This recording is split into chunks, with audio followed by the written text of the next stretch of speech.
Are your skits based on real life? Yes, they are, but I think it's really important to talk about the changes that I've made in the skits that I'm putting out to help people understand kind of the choices that I'm making and help them better understand what they're watching when they're watching, for example, CEO get handed their ass or watching manager go through a bit of a journey. I think the most important thing to understand first is why I'm doing these skits. I'm not a TikTok creator in the traditional sense. I'm not part of a creator fund. I'm not looking to generate revenue by being on TikTok. I am actually a business owner. I run a company called Vala, and we have built a self-representation platform for people who have employment law problems. And the number one problem that I have seen, and the whole reason why this business exists, is because people don't have access to legal services or even good legal education. People just don't know what their rights are, and even if they do know their rights, they don't know how to use them. And so that's why I'm here on TikTok doing skits and wearing funny hats. I do have a great collection of hats because I've found that this is one of the best ways ever so far of all the ones that I've tried to get across how these things work in a way that, keeps people interested, helps them kind of understand what's going on, and helps them understand how it might relate to their lives. So it's fair to say that education is my first priority, and my second priority is entertainment, because it is also fun, right? Like, we've all had a really terrible manager, we've all dealt with people like CEO, and it is really fun to see their asses get handed to them. But because I'm prioritizing education, I do make some choices that I think is useful to be clear about so that you kind of know what you're watching. The first one is that I always have somebody in the scene who doesn't know what the hell is going on, and I have somebody else in the scene who is capable of explaining that to them. Now, sometimes, say for example, two people are in an employment tribunal situation and they're both represented by lawyers, then everybody talking in that scene would know what's going on. The lawyers would be talking to each other, they would be talking to the judge, and nobody would really need to do any explaining.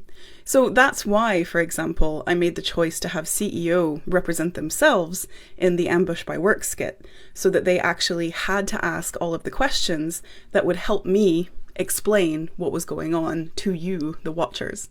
The other thing that you'll see in my videos is that there is always a heel.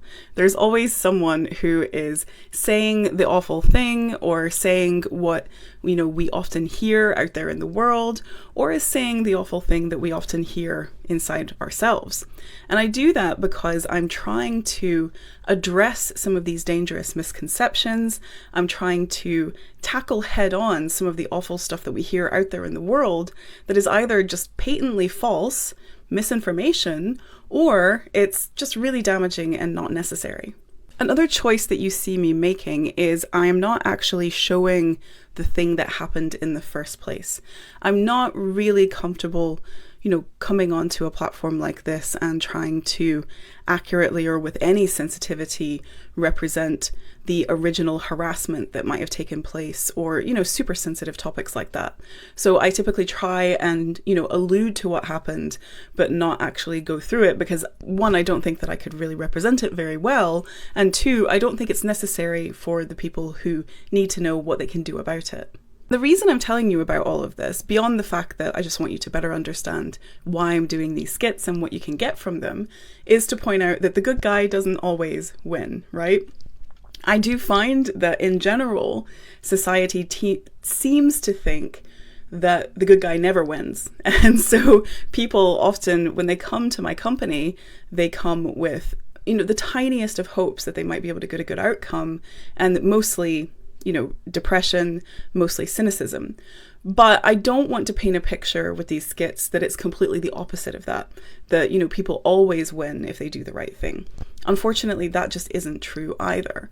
But I do find that when the claimant, when the employee is prepared, has all of that information, knows all of that legal stuff that, employers are just counting on us not to know, then they do get a better outcome.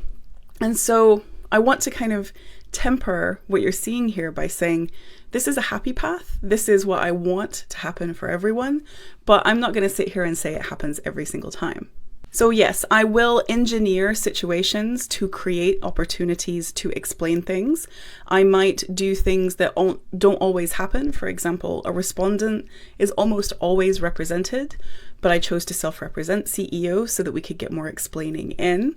And in general, my motivation in sharing all of this with you is to give you a better idea of how all this stuff works, and hopefully to take some of the uncertainty out of it if you are in one of these situations and you want to know if you can do something about it.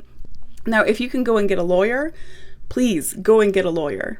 My company is designed for people who that's just not a good option for and still want to understand if they can do something about it.